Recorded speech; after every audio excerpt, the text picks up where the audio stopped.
Hey everyone, Jim Spohrer here, and this is the pre-recorded and pre-distributed version of our upcoming ISSIP progress update with the board call.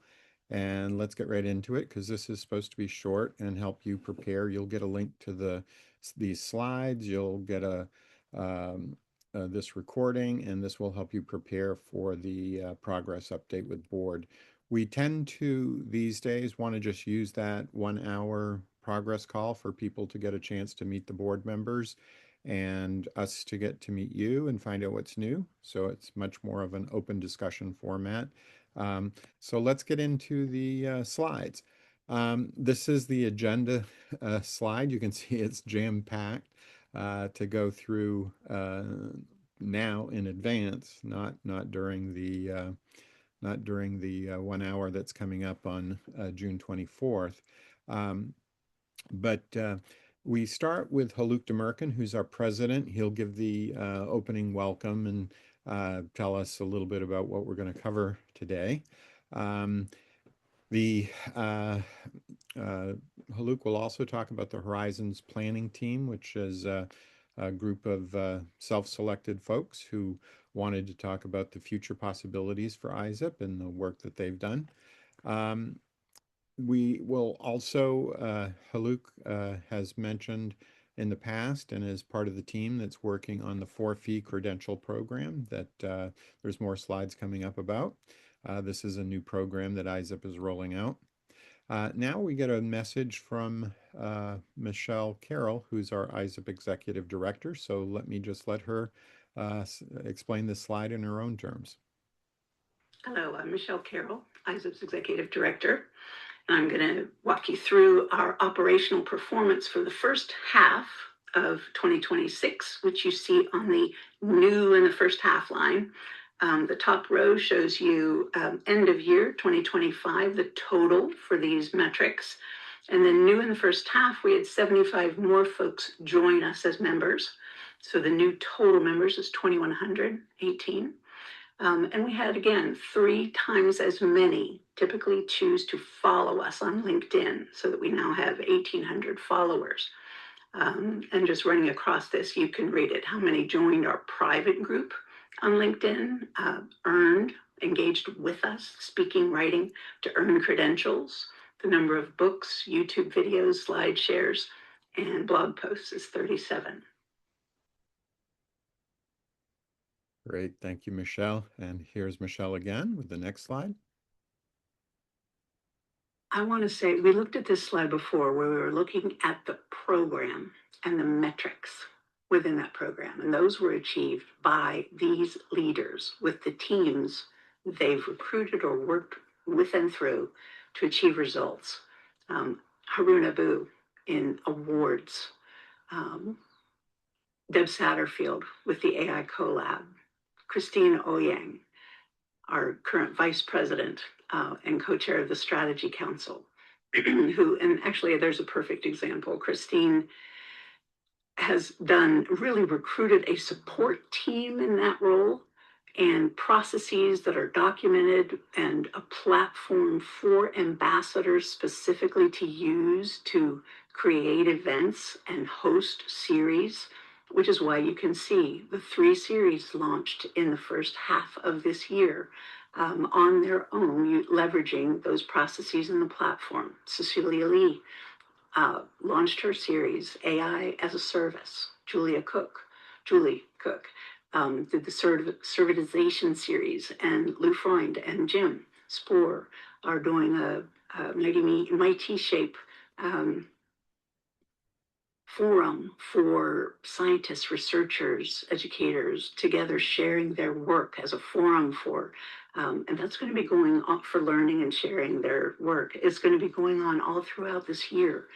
And those are working so smoothly because that's a process established for ambassadors to smoothly run their own, bring a topic that excites you, interests you, and leverage the platform. So those 3 are truly to be commended for what they've established. And we look forward to bringing in new program managers and look forward to announcing the fresh new roles for some of those folks. Um, and we do have excellent program managers in those roles, which gives us confidence that we can continue to grow laterally. Great, thanks, Michele. And next we have the Remember the Treasure Hunt. In our treasure hunt last fall, hosted and run on the platform UX, very generously provided to us by Kevin Clark's Content Evolution team and run by them, two findings emerged on the kind of positive side to us as from the global community. You asked for new and creative ways for ISSIP to fund ourselves, come up with new ways and more ways to connect and interact with each other. So the two new programs you're going to hear about on today's call are direct responses to those asks. The ISSIP Live, created and hosted by Kevin Clark, and he'll talk about it, is a direct response to both. It's a way to interact with each other and thought leaders in service science, and it's a fundraising possibility. So he'll talk about that. The 4-fee credentials program that you're going to hear about is a new fundraising channel for ISSIP, both very exciting programs. And also a finding of risk for ISSIP was the notion that the possibility that we might launch all these exciting things before we had operational capability to sustain them, to sustain the operations over time. And here's our next slide with Michele narrating about our partners and other documentation. And those were all the programs above water, the things you see. Below the water, the duck feet, working under the water, the things less visible but equally important. With Haluk's leadership, we are very focused on making sure we are operationally capable of sustainable growth, right? And managing all of these programs. We are volunteer managed and led, but we have been working on defining the service roles required to run this organization and the tasks within the roles and documenting them, automating where possible, and making sure this year for all of our partners, you see logos for here, that we have delivery programs for any commitments made and that we're monitoring those and that we have a plan for any deliveries of mentoring, curriculum, training, that kind of thing that we've talked about that they're interested in.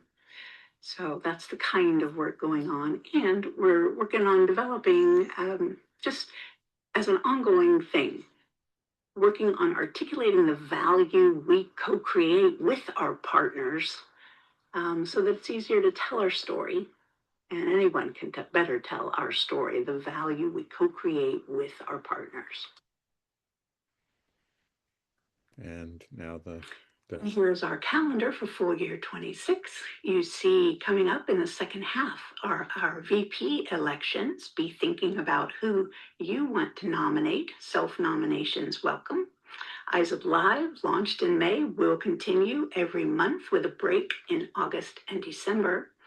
And please note, there is going to be a Discovery Summit in September, October.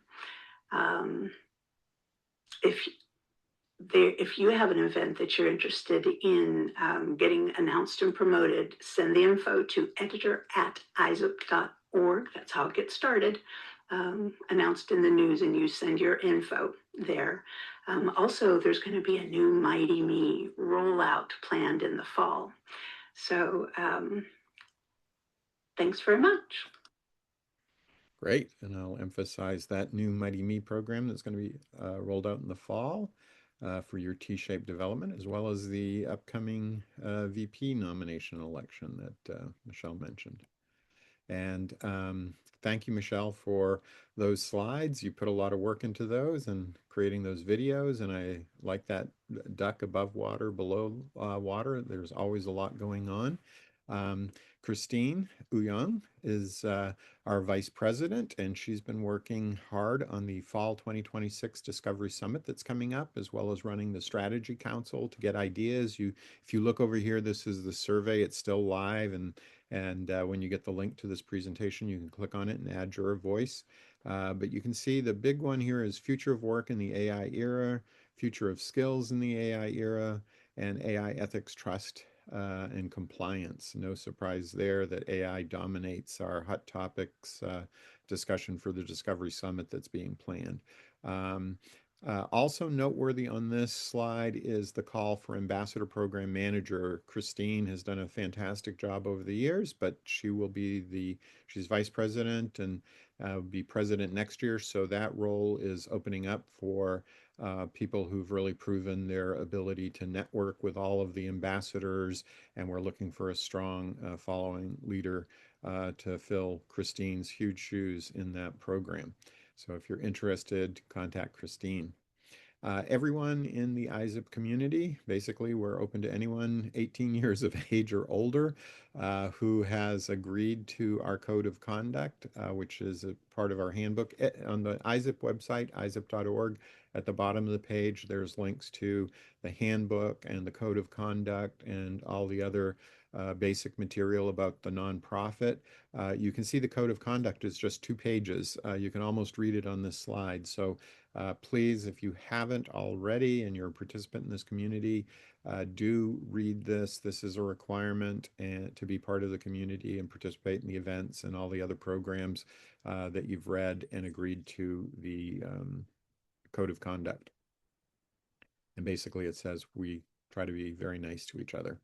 And so, as Michele said, ISSIP Live has started. Kevin Clark is our fabulous leader of this program.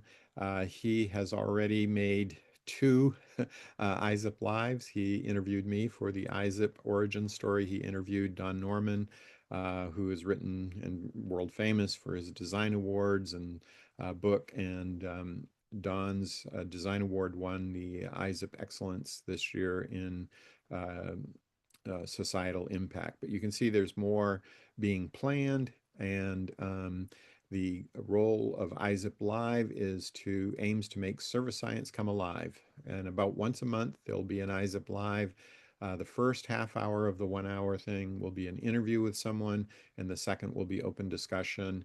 And I just should mention that Kevin has a radio announcer background, so if you haven't seen Kevin in action, it's fun. Haroon Abbu is our awards program manager and much, much more. He has also won many awards himself over the years for his role in the service community, even larger than ISSIP. And he, this year, led the team again to evaluate multiple submissions. And for these, we did get videos of each of the top 3. I won't play those, but I do urge you to, when you get this presentation, to click on these. These are very short, just 2 minutes long videos that take you through the impact to society, which was the Don Norman Design Award, the impact to business, which was the Cisco AI Assistant for Support, and AI intelligent in-product customer experience. And for impact to innovation, I for AI, open source project from the Linux Foundation that's taken on a life of its own and doing great things to help in the deployment of AI in organizations. So those were the 3 big winners. There were also a host of, I believe, maybe 8 distinguished recognitions that you can check out. This is certainly one of the big things ISSIP does every year, is give these awards. And thank you, Haroon, again for your leadership.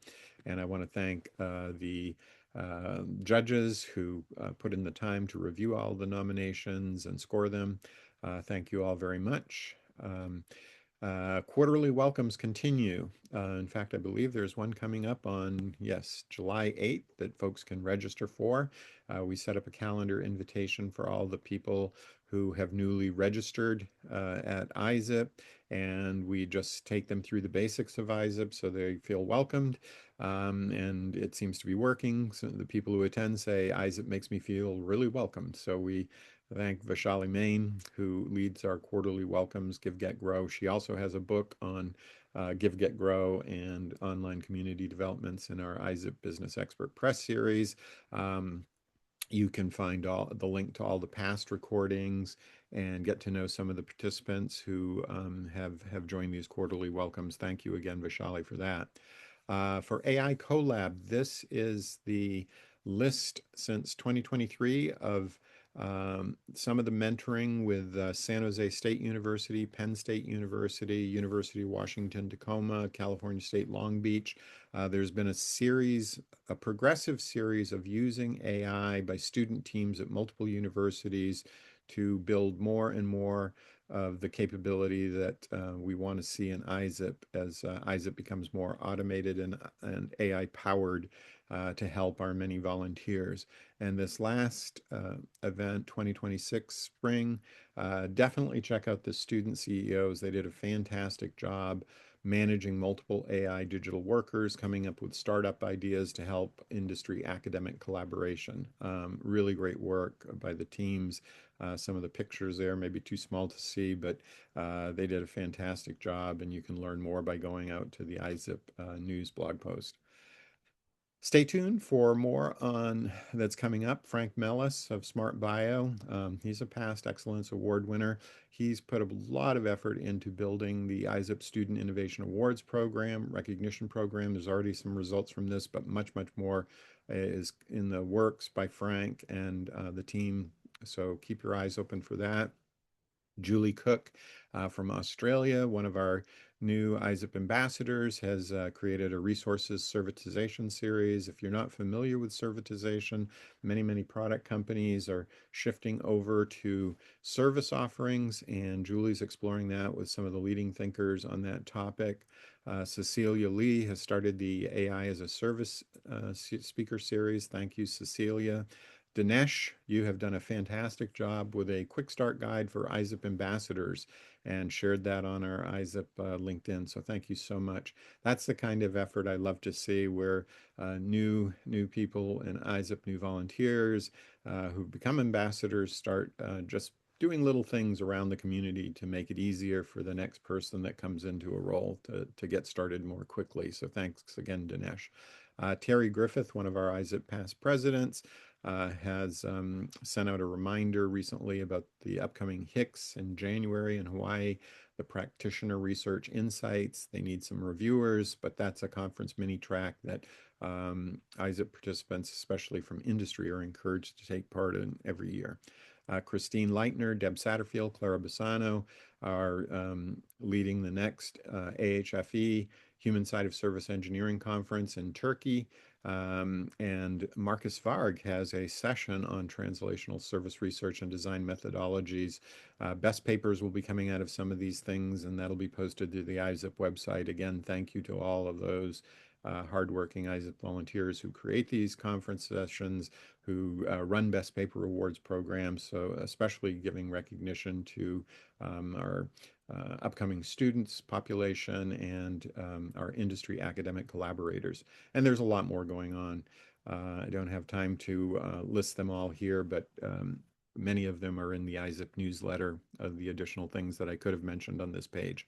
So let's just wrap up here. Our treasurer report, you can see we've got about 30,000 in our checking. Our savings to create the ISIP Foundation is up to about 26,000. Thank you to all of those who use Zephy or Benevity to donate. Those are our two existing programs to get donations, or to our sponsors and partners, as Michele covered, who are funding our executive director and the other operational activities of ISIP. This is a new program, our certification study guide that we're building. Our goal is to have 100 multiple choice questions by the end of August, so a couple more months before we have that. Um, in December, we'll have student-created personalized study guides.